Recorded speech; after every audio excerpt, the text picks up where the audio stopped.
tudo bem com vocês? Tudo joinha? Tudo luzinha?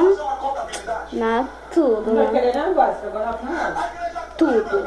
Eu já deixando aqui o seu celular, se inscreva no canal se você ainda não é inscrito e apertar no sininho. E, gente, como vocês viram no título, hoje eu vou usar slime na mesa. Eu já pus a cola, já pus a espuma, já pus a sombra, né? Porque tava sendo muito longo mesmo. E eu tive que já pôr tudo, né? Que a gente tem que também economizar, né? Minha cola tá acabando, tá quase no fim. E hoje eu tô fazendo a slime na mesa. Gente, olha a minha mãe ali. Ó. Minha mãe não quer se mostrar. Ela não quer se mostrar.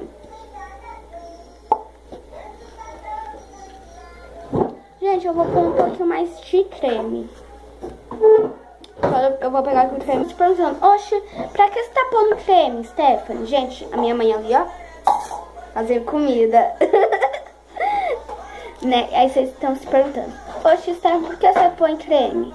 Gente, eu ponho creme pra ficar mais mole, essas coisas, né?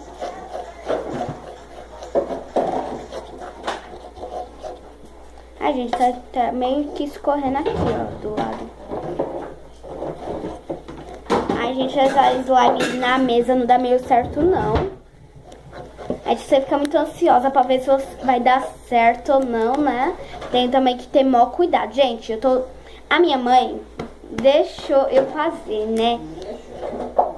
Eu mesmo que sou teimosa e eu que fiz, né? Eu tô falando a verdade, tá? Mas aí, se você for fazer na sua casa, você tem que pedir autorização ao seu pai ou sua mãe, né? Como eu, né, não pedi, né? Mas é que eu mesma sou teimosa, né, mãe? Né, gente? Vocês não sabem como que eu sou muito teimosa. Gente, quando eu tiver mais ativada, eu volto. Tá bem mais no ponto. Mas quando tiver bem mais, eu volto. Gente, senão vai cortar o vídeo, entenderam? Gente, ela já tá mais no ponto. Agora eu vou pegar agora ela na mão, olha. E, gente, eu vou aqui tirar tudo e eu volto de novo, gente. Eu tô cortando muito vídeo, né? Eu sei. E eu vou mostrar o resultado pra vocês. Né? Vocês já viram na mão, né? Como assim? Então, 1, 2, 3. Tanananan. Gente, essa foi minha slime, ó.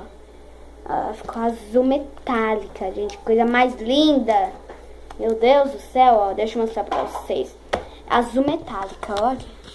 Coisa mais linda, ó.